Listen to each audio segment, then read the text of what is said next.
Muy buenas, estimados seguidores, ¿qué tal?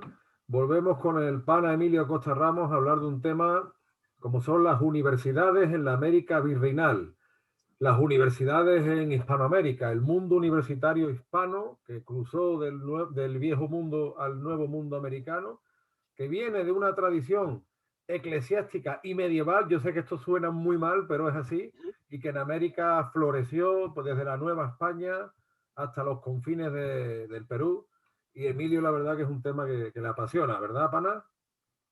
Así es, Antonio. Bueno, antes que nada, muchas gracias por tu invitación una vez más a tu canal de YouTube, eh, Antonio Moreno Ruiz. Así es, hay gente que señala que la monarquía hispánica, pues lo que hizo fue sacar recursos de América y no dejó nada. Algo totalmente falso, porque si nos ponemos a ver una de las grandes obras que hizo la monarquía hispánica, tanto en el continente americano como en el asiático, porque hay que recordar que en Filipinas también se fundaron varias universidades, pues fue esto, ¿no? Las universidades, y no solo universidades, también centros o institutos de colegios máximos de educación, ¿no? Y lo vemos desde la parte norte del continente, en México, como hasta el sur, en países como Chile, ¿no? Sí, la verdad que sí. O sea, es algo que incluso tenemos una polémica porque Uh se -huh, disputa en la antigüedad si la universidad más antigua de nuestra América es Santo Domingo o es la San Marcos de Lima. O sea, a ese nivel llegamos. Fíjate que yo una vez escuché hace años en un programa de Onda Cero, La Rosa de los Vientos, uh -huh. donde uno de los tertulianos hablaba de que la colonización, vamos a utilizar esta palabra, él lo expresaba así, Sí, que después se nos molestan, pero estamos eso, hablando de poblamiento. eso, bueno, porque la colonización española en América fue una colonización culta porque muy pronto llevó tanto la universidad como la imprenta, o sea, y se impregnó. Fue que al final, si te fijas, algo muy parecido a lo que hizo Roma. Los romanos que llegan a la península muy pronto implantan sus propios colegios, sus propios maestros de latín, y finalmente lo que hacen es una prolongación, ¿no? Una prolongación adaptada al nuevo territorio, pues que es el modelo que sigue España, el modelo romano, la Roma de la Edad Moderna. ¿Tú qué tienes que decir respecto a esta polémica de Santo Domingo, la más antigua, es San Marcos de Lima? ¿Cómo es? ¿Cómo es la vaina? Bueno, hay que decir que ambas universidades las fundaron los religiosos, ¿no? La Iglesia Católica, por decirlo de alguna manera. Pero la primera universidad fundada en el continente, pues se fundó en Santo Domingo en 1538, que fue la Real y Pontificia Universidad de Santo Tomás Aquino. Pero hay que decir que esta polémica de cuál es la universidad más antigua es que cuando se fundó la Universidad de San Marcos en Lima, que fue en el año de 1551, los religiosos se dieron cuenta que la universidad en Santo Domingo no tenía real cédula ni aprobación del monarca Carlos V en aquel entonces denunciaron a la universidad para quedarse con la primicia o la primigeniedad Uh de -huh. la universidad, la primera universidad de América.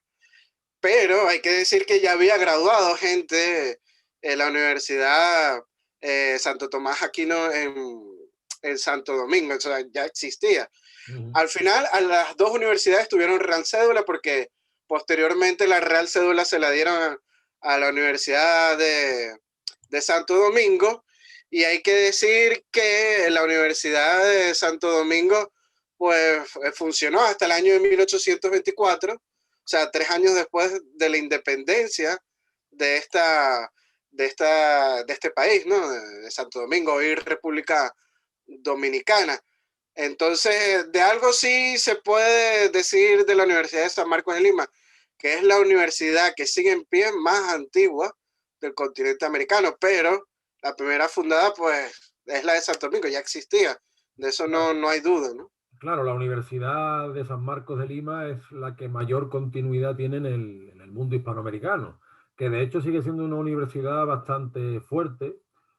No en vano, por eso, pues en los años, entre los años 70 y 80, los terroristas de Sendero Luminoso, uno de los objetivos suyos fue tomar de esta universidad por el prestigio y por la fortaleza académica que tiene. Que eso, fíjate, hasta el día de hoy, y es un dato poco conocido, en Hispanoamérica existen universidades muy potentes, pero hay un gran problema.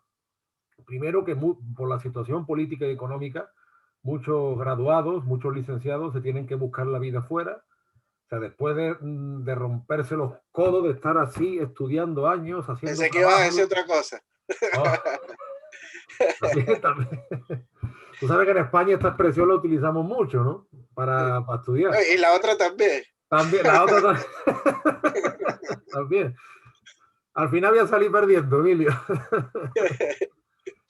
Y claro, Pero bueno, continúo, es que me dio mucho no, está bien, chiste. está bien. Está bien. Que, bueno, que en nuestra América, y tú que has estudiado allí, te has formado allí, y yo Ujú, que he ejercido la enseñanza a nivel universitario allí, pues hay estudiantes y profesionales excelentes que muchas veces se tienen que formar la vida aquí. Y yo no sé si a ti te ujú. habrá pasado, pero me imagino que sí. A mí hay muchos hispanoamericanos que en España me han dicho que ven una degradación del mundo universitario terrible, cosa que es verdad. Yo todavía, yo soy del plan 99 y tuve excelentes profesores.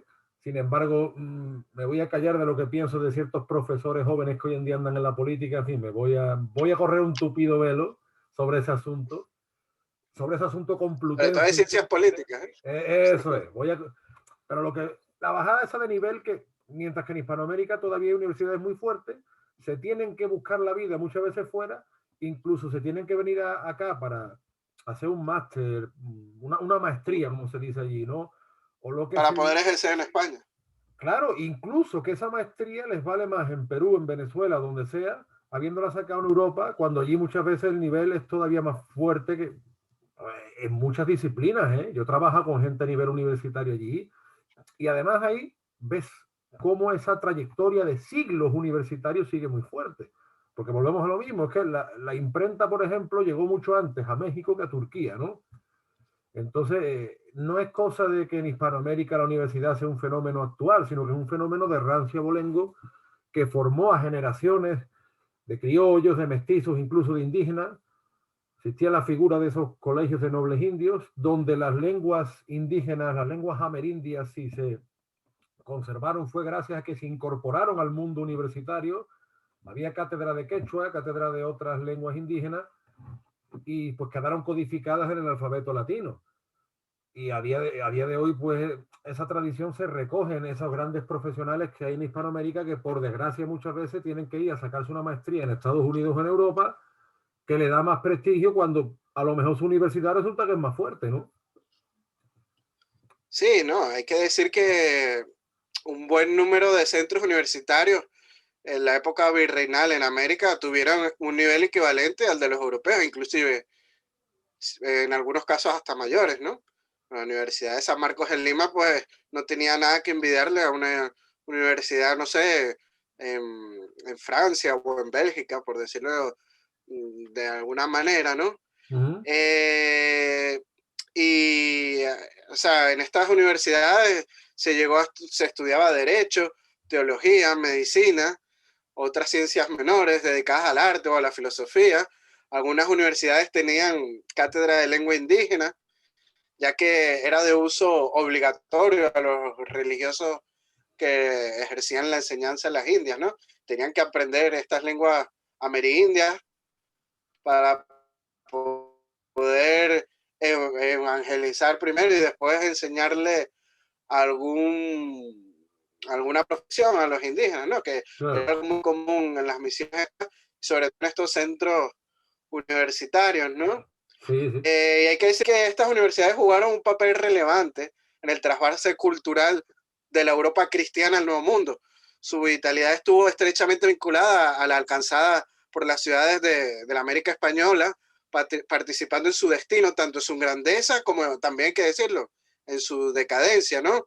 Y hoy en día lo vemos, como tú bien dices, o sea, hay gente que sale bien preparada en los centros universitarios de la América Hispana, que decir que hay también algunos centros que no son tan buenos. Hablo Sí. del caso de Venezuela, ¿no? Está la Universidad Bolivariana, que es pésima y está muy politizada. Dios mío. Solo el nombre ya Pero me da una idea. sí, pero hay otras universidades muy buenas, como la Universidad Simón Bolívar, la UCB, que la Universidad Central de Venezuela, muy pocos lo saben, fue fundada por los españoles, ¿no? En la época de hispánica de Venezuela, ¿no? Sí, sí. Esta universidad se llamaba la Real y Pontificia Universidad de Caracas, ¿no? Eh, Fue fundada alrededor del año de 1721 por una real cédula de Felipe V, y por eso es su denominación de real, y es pontificia porque mediante bula apostólica del Papa Inocencio XIII se convierte en pontificia y pasa a ser oficialmente la Real y Pontificia Universidad de Caracas.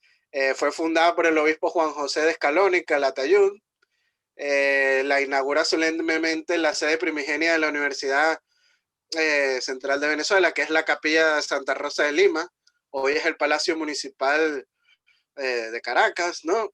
Y hay que decir que en un principio se impartían clases de teología, medicina, filosofía y derecho, y era exclusivamente en idioma de latín.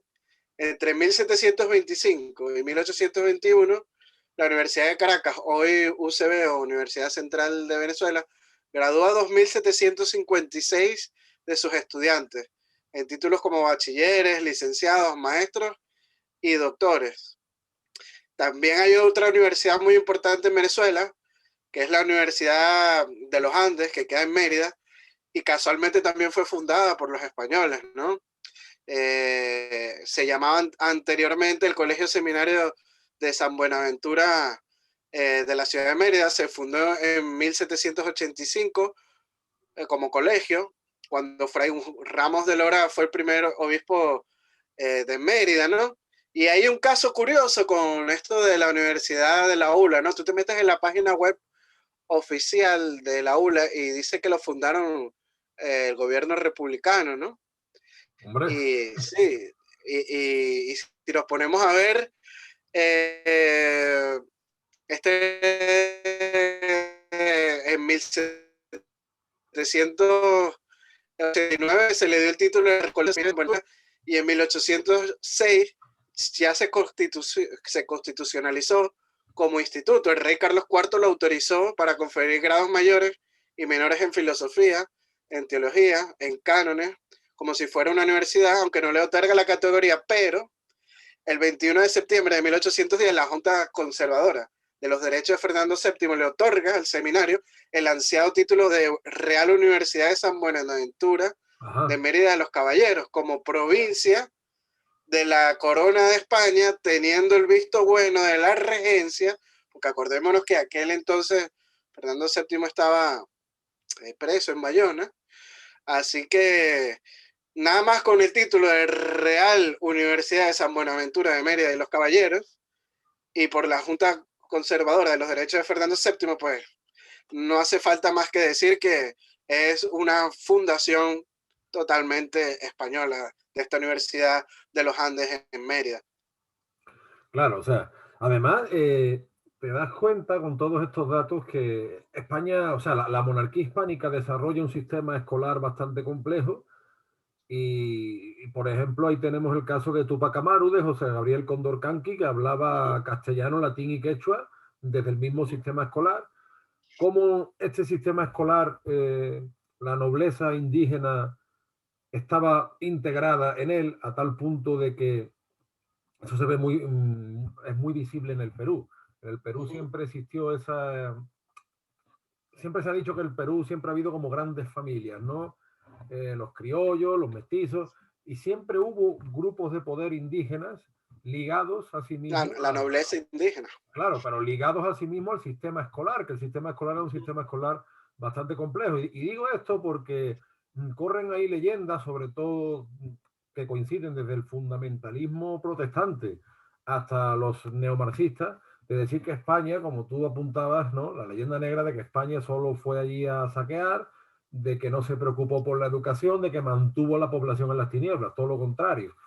Te das cuenta de que hay un sistema escolar bastante complejo que llega a bastantes estratos de la sociedad y con grandísimos esfuerzos por parte de la época. Y bueno, además, la ventaja que tenemos es que la monarquía hispánica es probablemente el único, entre comillas, imperio, porque si bien es verdad que los reyes nunca se titularon emperadores, sino reyes de India, pero bueno, vamos a utilizar las palabras, que se encargó de documentar cada cosa que hizo, cosa que no hay un precedente. O sea, tú eso no lo encuentras en los británicos, no lo encuentras ni siquiera en los franceses. O sea, la monarquía hispánica se tomó el trabajo de documentar cada paso que dio y naturalmente las universidades, por eso de hecho tenemos la polémica de cuál es más antigua, Santo Domingo o Lima, y tenemos que ir a documentación porque hay una documentación abundante, como por ejemplo en el siglo XVIII nos damos cuenta del florecimiento de lo que es la Nueva Granada, y Bogotá en esa época se convierte en la llamada Atenas de Sudamérica,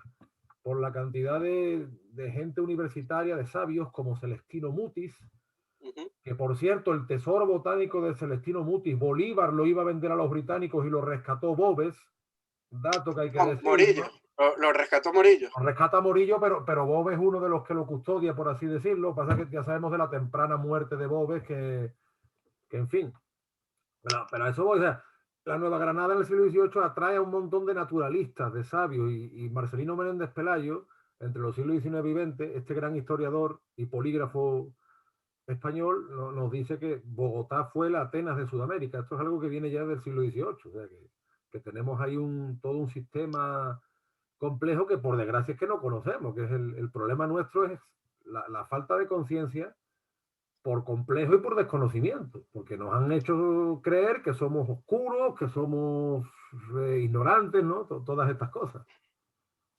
No, y si te pones a ver los ingleses, su proceso de colonización, por lo menos en Norteamérica, las 13 colonias, ellos no fundaron ninguna universidad. Muchos hablan de Harvard, pero Harvard se fundó como un colegio y hasta después de la independencia de los Estados Unidos es que se convierte en una universidad y bueno, ya después Estados Unidos al convertirse en superpotencia, pues la Universidad de Harvard pues tiene una fama que ya todos conocemos, ¿no?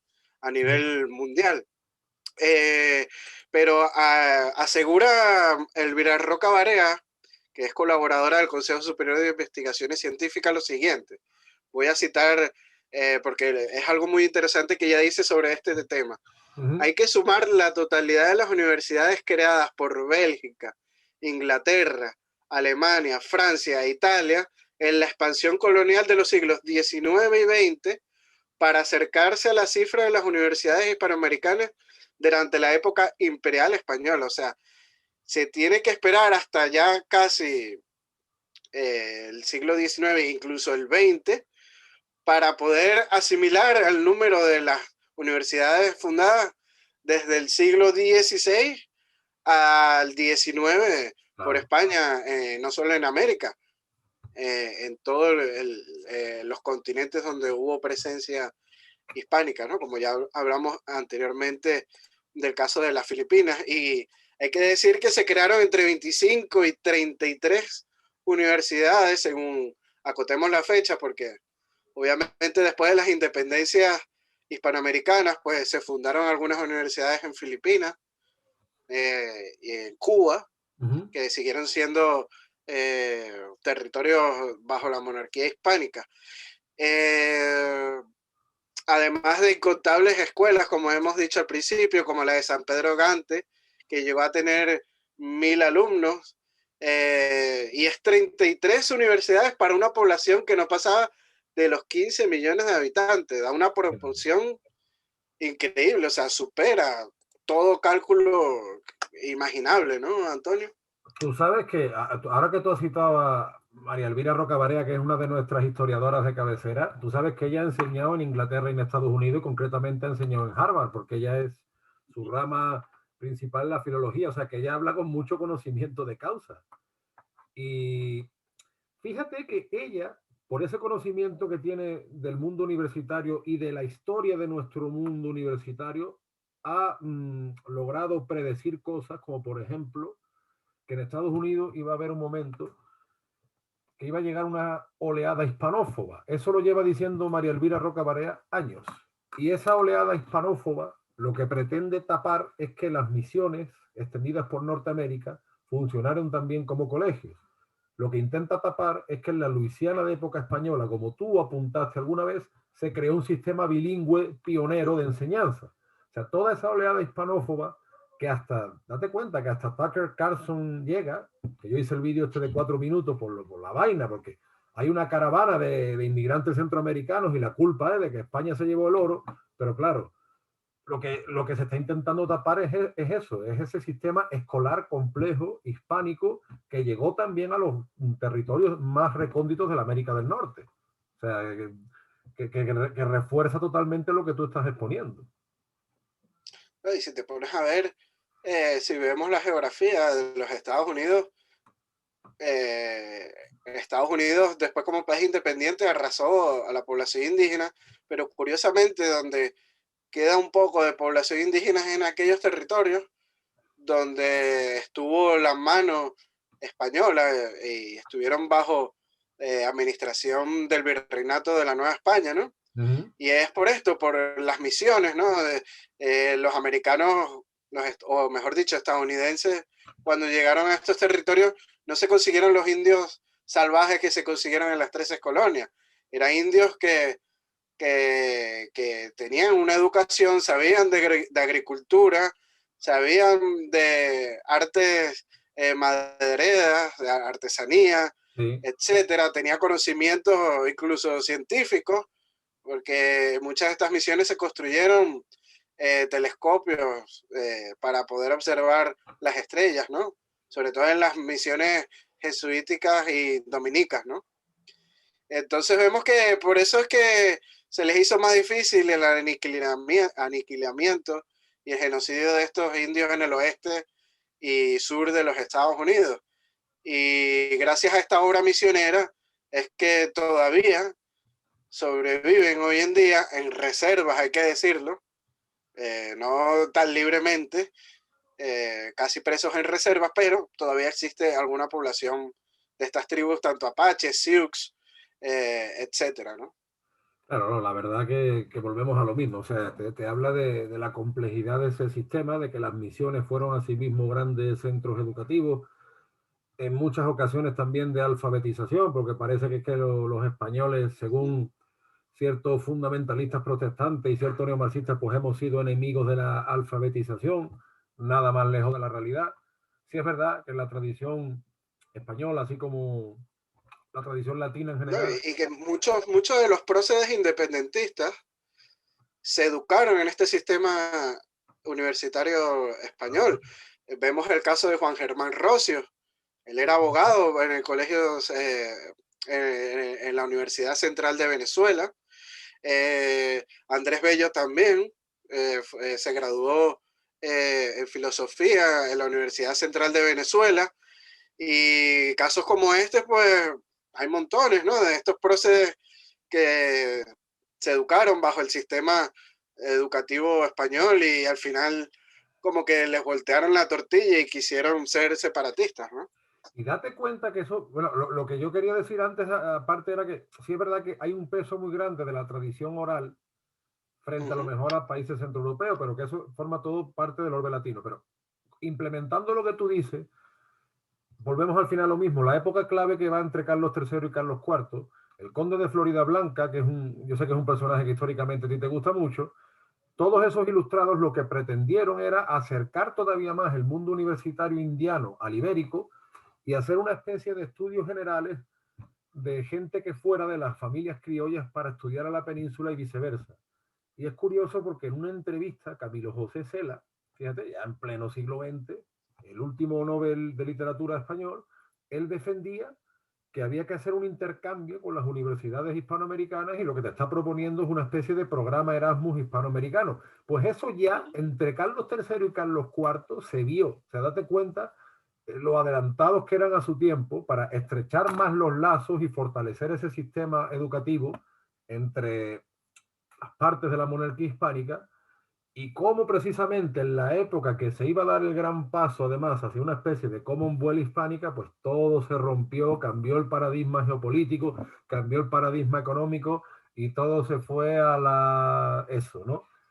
Y hasta hoy. Pero sí es verdad que esa idea que tuvo Florida Blanca, que va desde Florida Blanca a Camilo José Cela, oye, pues si en Europa más o menos funciona, pues podríamos plantearnos, ¿no? Con las universidades hispanoamericanas, porque vuelvo a reiterar, aquí hay gente, por ese complejo de superioridad europeísta, pues que se cree que allí en Hispanoamérica no hay gente culta ni hay gente formada, no, en Hispanoamérica hay universidades con muchísimo nivel que viene de una tradición de hace siglos y yo creo que eso sería beneficioso para ambas partes y que ojalá esa cumbre iberoamericana con ese programa universitario de refuerzo pues fuera hacia hechos más concretos, más allá que 4 negocios puntuales, ¿no? En fin, es mi opinión. Existen las reinas, la beca Reina Sofía, que es para becar a hispanoamericanos en estudiar en universidades españolas. Yo fui uno de los que se ganó una beca de esas, pero al final no vine a España a estudiar. Eso fue en el año 2003, si no me equivoco. Pero existen y yo fui uno de los que recibió esas becas que al final no la utilicé, me quedé en Venezuela. Hubiera cambiado bastante mi vida si hubiera aceptado la beca en aquel entonces, pero uno no tiene una bolita mágica para conocer el Claro. futuro, ¿no? Lógico, lógico, eso es así. Muchas veces Sí, es lo que decimos, si yo hubiera sabido, hijo, porque tú hubieras sabido, pues te dedicarías a ser futurólogo. sí. Y a lo mejor estuviera millonario, ¿no? No, Invirtiendo en negocio. si yo hubiera sabido el número que iba a tocar la lotería, pues entonces fíjate, pues claro, pues lo ha puesto todo ese número, pero bueno, son cosas que pasan, pero sí es verdad que yo creo que se pueden dar pasos más grandes y que en su día, entre finales del 18 y principios del 19 estuvo la clave.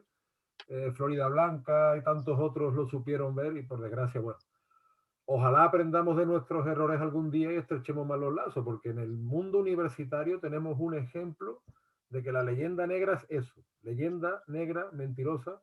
Tenemos una gran tradición educativa, una gran tradición pedagógica, que por desgracia en España se está yendo al piso, por no decir a otro sitio, y que, en fin, que ojalá en nuestra tradición esté la base del refuerzo y de irnos para arriba, porque nos estamos yendo muy abajo, ¿eh? Y yo te digo, yo soy del plan 99 y yo todavía tuve cierto margen, pero yo veo las nuevas generaciones y digo, madre mía, lo que están haciendo, ¿eh? Madre mía. Sí, hay que decir que hay muchas universidades, sobre todo públicas, que se han politizado tanto y al entrar la política a la educación, pues nada bueno puede salir de ahí y hay que estar alerta con esa contaminación política de las universidades, como bien he dicho, sobre todo públicas. No, y con el bajón del nivel académico. O sea, en España está habiendo un bajón académico que es muy preocupante, que ya hay varias generaciones que lo están sufriendo y que las consecuencias de esto no se Y en están Hispanoamérica calculando. también, ¿eh? Claro, también. Pero date cuenta, por ejemplo, el caso español. Tenemos a Pedro Sánchez, que todo el mundo sabe que plagió su tesis.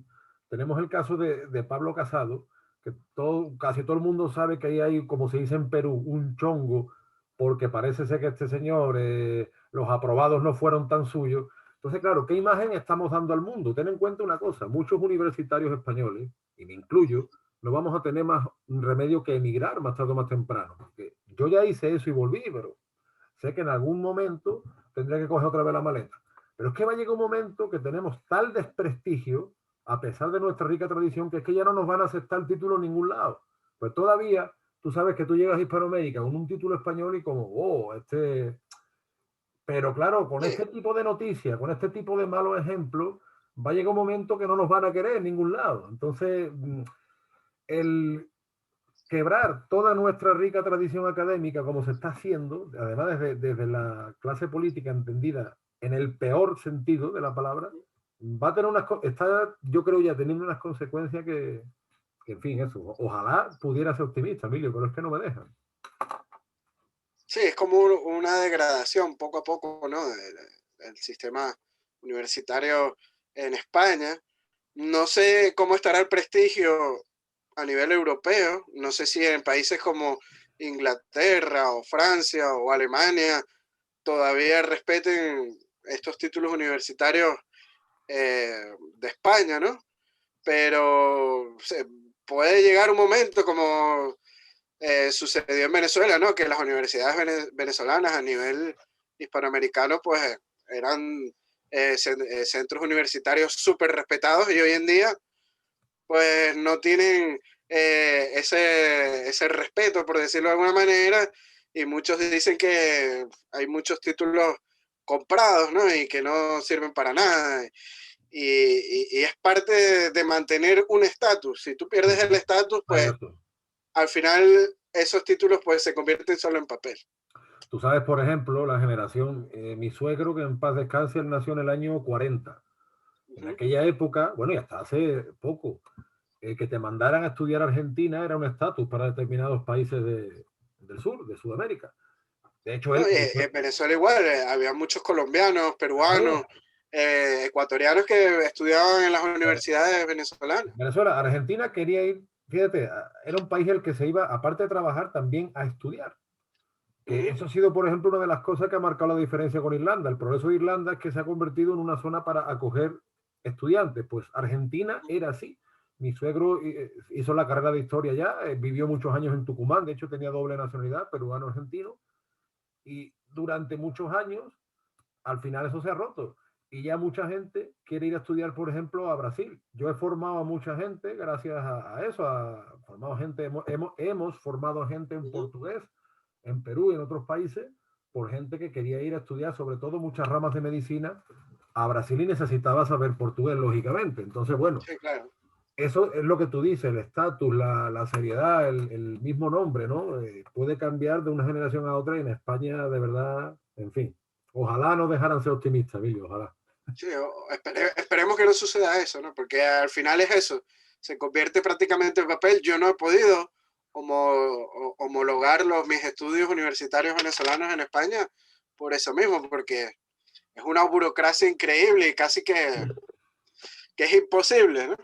Bueno, he tenido que realizar estudios aquí, más bien. Hablando de burocracia, yo que he vivido 6 años en Perú, te digo, sin temor a equivocarme, que la burocracia peruana funciona mucho mejor que la española. Para que te hagas una idea, en España el registro consular no está digitalizado. Los pueblos de menos de 10.000 habitantes tampoco. Si yo, por ejemplo, quisiera una partida de mi matrimonio en Perú, pues yo me casé en Perú, pero lo registré en el consulado español esa misma semana. Yo me voy al consulado peruano de Sevilla, como mucho en un mes tengo la partida del matrimonio.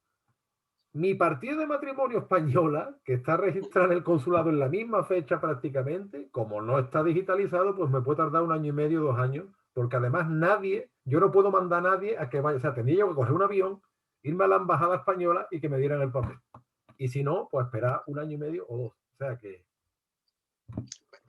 En la embajada venezolana te pasa eso, tienes que esperar 2 años. Nada más. O si no, pagar $2,000 o $3,000. Así que y tú sabes esperemos no llegar a ese extremo. Nosotros porque tú sabes que tenemos este carácter, que tenemos sentido del humor. Sí, ya me están diciendo algunos venezolanos afincados en Perú que tienen nacionalidad española porque son hijos y nietos, que lo mismo, llevan esperando 1 año, 2 años para renovar su pasaporte español. O sea que en fin. Imagínate. Bueno, Emilio, como siempre, un placer charlar contigo. No olviden supervitaminarse, mineralizarse y para ello acudir a Venezuela Provincial en Facebook, también como Capitanía General de Venezuela, su excelente canal de YouTube. Por favor, denle me gusta. No, hombre, es broma. Agradecemos mucho a nuestros nuevos suscriptores, estamos teniendo muchos comentarios, muchos me gusta, la verdad que estamos muy contentos con esta labor que con nuestra modestia pues desarrollamos. Ojalá lleguemos a cada vez a más gente y la verdad, sintámonos orgullosos porque tenemos una tradición muy rica que es la que puede hacernos mejorar en el futuro ante este presente que más vale tomárselo con cierto humor porque si no nos hartamos de llorar. Así es. Bueno, no dejen también de suscribirse en el canal de YouTube de Antonio Moreno Ruiz. También está en Facebook como Antonio Moreno Ruiz, escritor. Denle like. También en Twitter como un andaluz indiano. Sí, señor. No dejen de seguirlo. Es un gran historiador. Y bueno, como bien dice, Antonio, Venezuela Provincial está con una nueva cuenta por Instagram, no dejen de seguirnos ahí. Tenemos muy poquitos seguidores todavía por ahí, así que entre más nos sigan, más pronto podremos hacer directos por la página de Instagram. Y bueno, en Facebook estamos como Capitanía General de Venezuela. Muchas gracias por tu invitación, Antonio, una vez más. Y bueno, un gran saludo a toda nuestra audiencia y un gran abrazo hasta la hermosísima ciudad de Sevilla, en Andalucía. Muchísimas gracias, Emilio. Un fuerte abrazo. Nos vemos con nuevos temas la próxima semana. Chao, chao. Adiós.